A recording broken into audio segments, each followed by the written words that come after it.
Hello everyone. আজকে আমরা যে বিষয়টি নিয়ে যেটি নিয়ে আলোচনা করব সেটা হচ্ছে present continuous tense, past continuous tense এবং ফিউচার কন্টিনিউয়াস টেন্স।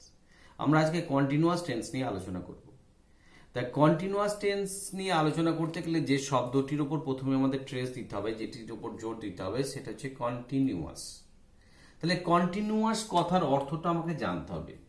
তাহলে কন্টিনিউয়াস কথার অর্থ কি? না, which continuous uninterruptedly, which continues uninterruptedly, অর্থাৎ যেটা ঘটে নিরবিচ্ছিন্নভাবে। হ্যাঁ, যেটা ঘটে নিরবিচ্ছিন্নভাবে। তাহলে সাধারণভাবেই আমরা বলতে পারি যে যদি কোনো কাজ বর্তমানকালে নিরবিচ্ছিন্নভাবে ঘটছে তাহলে সেটা হবে প্রেজেন্ট কন্টিনিউয়াস। যদি পাস্টে ঘটেছিল তাহলে হবে পাস্ট কন্টিনিউয়াস। আর যদি ফিউচারে ঘটবে বোঝায় তাহলে কি হবে? Future continuous. এটার আর একটা নামও রয়েছে, সেটা হচ্ছে progressive tense. Progressive, continuous or progressive. তাহলে আমরা দেখি যে কিভাবে কি হয়। না, প্রেজেন্ট কন্টিনিউয়াস টেন্সের ক্ষেত্রে কি হবে? আমরা প্রথমে দেখি প্রেজেন্ট কন্টিনিউয়াস টেন্স, অথবা আমরা কি বলতে পারি? প্রেজেন্ট প্রোগ্রেসিভ, আর বলতে পারি কি প্রোগ্রেসিভ। তাহলে প্রথমে আমরা দেখব প্রেজেন্ট কন্টিনিউয়াস টেন্স অথবা প্রেজেন্ট প্রোগ্রেসিভ সেটা কিভাবে হয়, কোন কোন ক্ষেত্রে হয়। তাহলে এক নম্বর আমরা বলবো কি অ্যান অ্যাকশন, যেটা আগেই বললাম যে অ্যান অ্যাকশন গোয়িং অন, মানে একটা কাজ যেটা চলছে। গোয়িং অন কি হবে? Going on at present. তাহলে বর্তমানকালে কোনো কাজ ঘটছে, চলছে, তাহলে সেটা বোঝালে আমরা বলবো প্রেজেন্ট কন্টিনিউয়াস টেন্স। আর একটা কি? আর একটা হচ্ছে যদি কি হয়, যদি কোনো কাজ, তাহলে কি হবে? এ নিয়ার ফিউচার অ্যাকশন। এ নিয়ার ফিউচার অ্যাকশন মানে যদি কোনো কাজ আমার নিকট ভবিষ্যতে চলবে বোঝায়, নিকট ভবিষ্যতে। হ্যাঁ, তাহলে সেক্ষেত্রেও আমরা কি করবো? প্রেজেন্ট কন্টিনিউয়াস টেন্স, নিকট ভবিষ্যতে কোনো কাজ বোঝালেও হয়। তাহলে আমরা এক্সাম্পল দিই, যেমন ধরুন an action going on present কি হবে সেটা বলতে পারি। কেমন হচ্ছে? ধরুন we are playing cards. We are playing cards, আমরা তাস খেলছি। আর যদি নিয়ার ফিউচারে বোঝায়, যদি আমরা নিয়ার ফিউচারে যাই তাহলে কি হবে? I am going to Delhi. আমি দিল্লি যাচ্ছি। কবে? টুমরো। আমি আগামীকাল কি করছি? দিল্লি যাচ্ছি। তাহলে নিকট ভবিষ্যতের একটি কাজকে বোঝাচ্ছে। তাহলে এই দুটি ক্ষেত্রে আমরা প্রেজেন্ট কন্টিনিউয়াস টেন্স বা প্রেজেন্ট প্রোগ্রেসিভ টেন্স ব্যবহার করতে পারি। এবার আমরা আসবো এর স্ট্রাকচার, এর গঠন সম্পর্কে জানতে।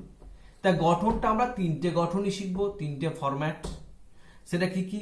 না, একটা হচ্ছে অ্যাফার্মেটিভ। একটা কি করব? অ্যাফার্মেটিভ, AFFIR MATIV, অ্যাফার্মেটিভ হ্যাঁ বাচক। হ্যাঁ, অ্যাফার্মেটিভ হ্যাঁ বাচক। আর কি লিখবো? না, ইন্টারোগেটিভ, INTERROGATIV, ইন্টারোগেটিভ, প্রশ্নবোধক। আর একটা হচ্ছে আপনার নেগেটিভ, হচ্ছে না সূচক বা না বাচক। তাহলে এই তিনটি আমরা শিখবো। তাহলে আমরা যেটা উদাহরণ দিলাম সেটা নিয়ে দেখি। যেমন ধরুন যেটা কি করলাম, উই আর প্লেয়িং কার্ডস। তাহলে এটাকে আমরা প্রশ্নবোধকে কি করলে কি হবে? না, প্রশ্নবোধক হবে আর উই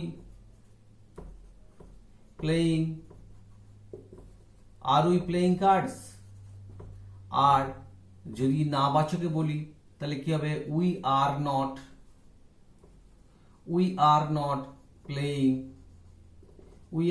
প্লেয়িং কার্ডস।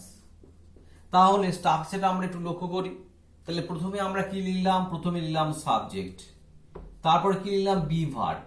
বি ভার্বে প্রেজেন্টে বি ভার্ব কি হবে, অ্যাম, ইজ, আর।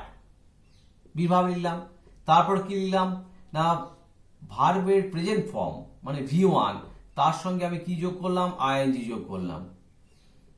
তারপরে আমরা কর্ম লিখছি, মানে এটা আদার্স এর মধ্যে পড়ছে, আদার্স লিখলাম, কর্ম অবজেক্ট অ্যান্ড আদার্স। আর আমরা ইন্টারোগেটিভের ক্ষেত্রে কি লিখলাম না ওই অক্সিলারি ভার্ব যে বি, তাহলে অক্সিলারি ভার্ব মানে কোনটা, বি ভার্ব। হ্যাঁ, এটা যে বি ভার্ব, তাহলে বি ভার্বটাকে আমরা লিখলাম, তারপরে কি লিখলাম, সাবজেক্ট লিখলাম, তারপরে লিখলাম কি না ভার্বের 1 নম্বর, তার সঙ্গে আইএনজি লিখলাম, তারপরে লিখলাম আদার্স, দিয়ে প্রশ্নবোধক চিহ্ন, নোট অফ ইন্টারোগেশন।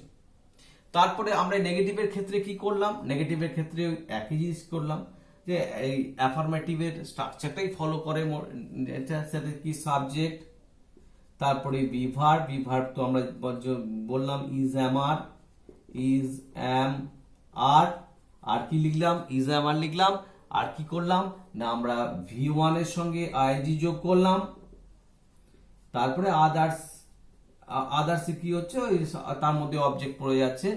হ্যাঁ, সাবজেক্ট অবজেক্ট পড়ে যাচ্ছে, অবজেক্ট এবং অন্যান্য যা অংশ থাকবে। তাহলে আমরা অ্যাফার্মেটিভে কি করলাম, সাবজেক্ট, বি ভার্ব আর প্রেজেন্ট ফর্মেশন আইএনজি, আদার্স। এখানে কি হলো, এখানে অক্সিলারি ভার্ব বি ভার্বটা আগে চলে এলো, তারপরে সাবজেক্ট, তারপরে মেন ভার্বের সঙ্গে আইএনজি। আর এখানে কি হলো, নটটা মাঝে ঢুকে গেল, অ্যাফার্মেটিভের সঙ্গে পার্থক্য এটাই। তাহলে এইটা হলো আমাদের স্ট্রাকচারটা প্রেজেন্ট কন্টিনিউয়াস টেন্সের। এইবার আমরা করব কি, আমরা এবার পাস্ট কন্টিনিউয়াস টেন্সটা শিখব। তাহলে প্রেজেন্টের স্ট্রাকচারটা শিখলাম, প্রেজেন্টের কোন কোন ক্ষেত্রে ব্যবহার হয় সেটা শিখলাম। এবার আমরা যাচ্ছি পাস্ট কন্টিনিউয়াস টেন্স। তাহলে পাস্ট কন্টিনিউয়াস টেন্সের ক্ষেত্রে কি হবে,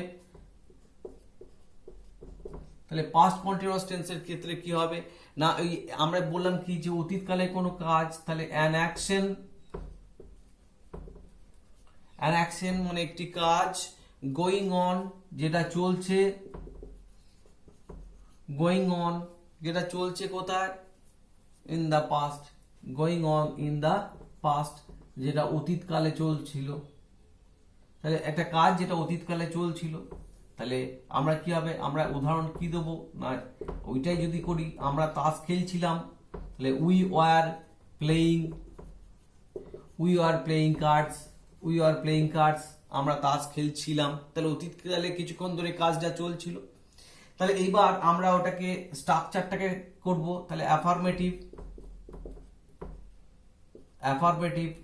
হ্যাঁ বাচক, তারপর কি ইন্টারোগেটিভ প্রশ্নবোধক, আর হচ্ছে নেগেটিভ যে না বাচক। তাহলে আমরা কি করব, অ্যাফার্মেটিভে কি লিখব, অ্যাফার্মেটিভে লিখব কি উই আর প্লেয়িং কার্ডস। আর ইন্টারোগেটিভে কি লিখব, ওয়ার উই প্লেয়িং কার্ডস, প্রশ্নবোধক চিহ্ন। আর এটা হয়ে গেল নেগেটিভে কি হবে, we were not playing cards. হ্যাঁ, তাহলে এবার আমরা স্ট্রাকচারটা দেখি। তাহলে প্রথমে একই ব্যাপার, সাবজেক্ট যুক্ত বি ভার্বে এখানে কি হবে, বি ভার্বে হচ্ছে ওয়াজ আর কি ওয়ার, তাহলে বি ভার্ব হলো। তারপর কি হচ্ছে, তারপরে হলো আপনার ভার্বের প্রেজেন্ট ফর্মের সঙ্গে আইএনজি আর যুক্ত আদার্স। আর এক্ষেত্রে কি হলো, এক্ষেত্রে একই হলো, অক্সিলারি ভার্ব কোনটা, বি ভার্ব হচ্ছে, বি ভার্বে কি হচ্ছে অক্সিলারি বি ভার্ব, ওই যে ওয়াজ ওয়ার। তারপরে কি হলো সাবজেক্ট, তারপর হলো ভার্বের 1 নম্বরের সঙ্গে আইএনজি যুক্ত কি হবে আদার্স অবজেক্ট এখানে, তাই তো। আর এখানে কি হলো, এখানে নোট অফ ইন্টারোগেশন। আর নেগেটিভের ক্ষেত্রে কি হলো, সাবজেক্ট, তারপরে বি ভার্ব, তারপর হচ্ছে কি, তারপরে V1 এর সঙ্গে আইএনজি যুক্ত আদার্স। তাহলে এটা আমার হয়ে গেল কি না এটা আর এর মধ্যে নটটা তো যোগ থাকছে, হ্যাঁ নট যোগ, হ্যাঁ তাহলে বি ভার্বের সঙ্গে এখানে নটের সঙ্গে কি হচ্ছে, ভার্বের সঙ্গে আইএনজি আদার্স, এটা হলো, তাহলে এটা হলো নেগেটিভ। তাহলে কি হলো, সাবজেক্ট বি ভার্ব এখানে ওয়াজ ওয়ার, আর ভার্বের সঙ্গে আইএনজি, আর এখানে তাই হলো, এখানে অক্সিলারি ভার্বটা আগে এলো, আর বাকি সব এক থাকলো, এখানে কি হলো, নটটা একটা যোগ হয়ে গেল। তাহলে এটা হয়ে গেল কি না, এটা হয়ে গেল আমাদের পাস্ট কন্টিনিউয়াস টেন্স। এবার আমরা করব কি, আমরা করব ফিউচার কন্টিনিউয়াস টেন্স। তাহলে ফিউচার কন্টিনিউয়াস টেন্সটা আমাকে এবার শিখতে হবে, সেটা কি না, ফিউচার কন্টিনিউয়াস টেন্সটা কি, আমরা কি বলেছি না, ভবিষ্যতে কোনো কাজ চলবে বোঝালে, কিছুক্ষণ ধরে চলবে বোঝালে ভবিষ্যৎকালে, তাহলে কি হবে, তাহলে এখানে আমি কি লিখবো, অ্যান অ্যাকশন মানে একটি কাজ, দ্যাট উইল বি গোয়িং যেটা চলবে, that will be going on যেটা চলতে থাকবে, গোয়িং অন ইন ফিউচার ভবিষ্যতে, হ্যাঁ তাহলে ভবিষ্যতে এটা চলবে, তাহলে an action that will be going on in future. তাহলে এক্সাম্পলে কি হবে, এক্সাম্পলে ধরুন কি হবে না, I shall be doing it, আমি এটা করতে থাকবো। এক্সাম্পল কি হলো, I shall be doing it, আমি এটা করতে থাকবো। তাহলে আমরা এবার স্ট্রাকচারটা দেখি, স্ট্রাকচারটা কি, প্রথমে হলো অ্যাফার্মেটিভ মানে হ্যাঁ বাচক, তারপর হয়ে গেল কি ইন্টারোগেটিভ,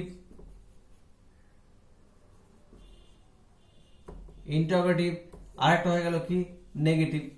তাহলে আমরা কি করব, অ্যাফার্মেটিভ আমি কি দেখছি না, সাবজেক্ট তার সঙ্গে কি হচ্ছে, শ্যাল অথবা উইল, তার সঙ্গে যোগ হবে বি, তারপরে সঙ্গে যোগ হবে V1 প্লাস আইএনজি যুক্ত আদার্স। তাহলে সাবজেক্ট তার সঙ্গে শ্যাল অথবা উইল, তারপরে বি, তারপরে ভার্বের সঙ্গে আইএনজি যুক্ত আদার্স। তাহলে হ্যালটা কখন হবে না, ফার্স্ট পার্সনের ক্ষেত্রে শ্যাল হবে, আর সেকেন্ড পার্সনের ক্ষেত্রে কি হবে, সেকেন্ড পার্সনের ক্ষেত্রে উইল হবে, থার্ড পার্সনের ক্ষেত্রেও কি হবে না, উইল হবে।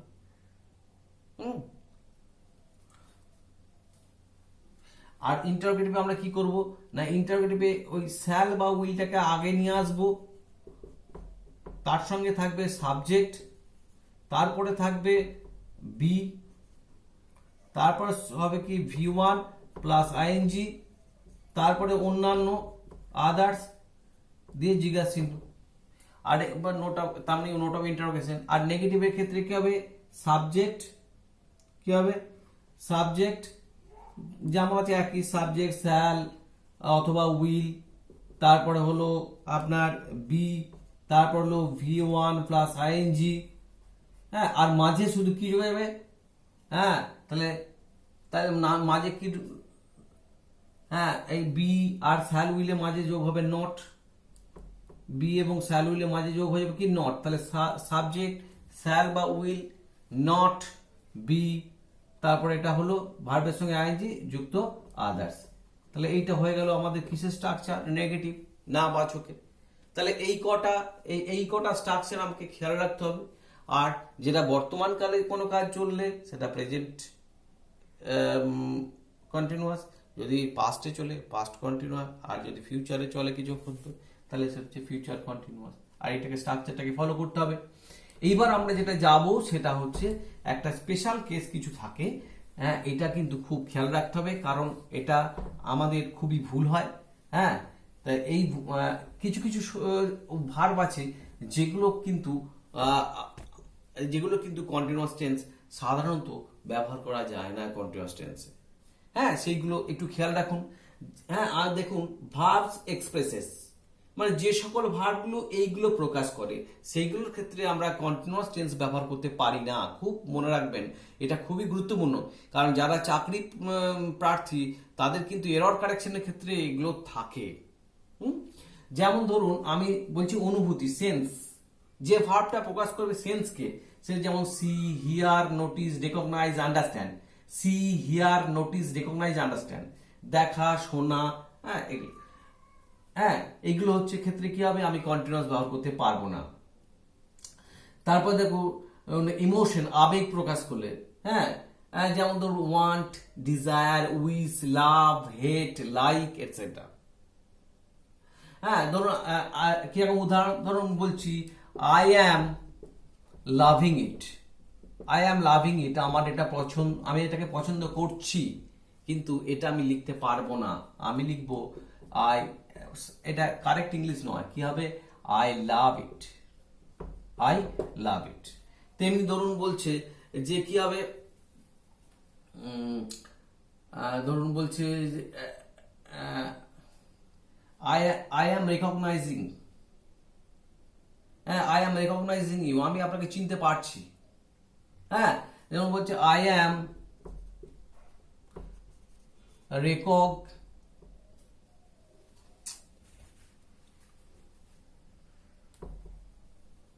I am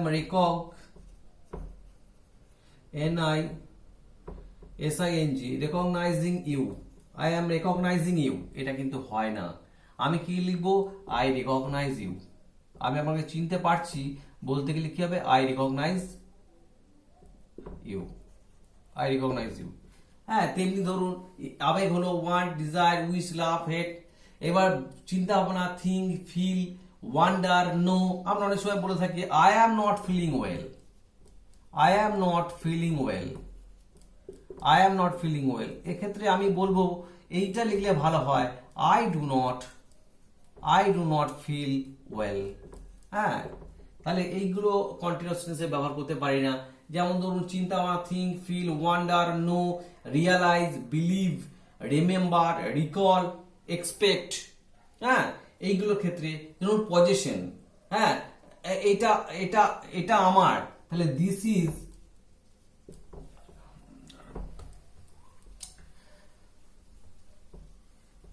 তাহলে লিখবো দিস বিলংস টু মি।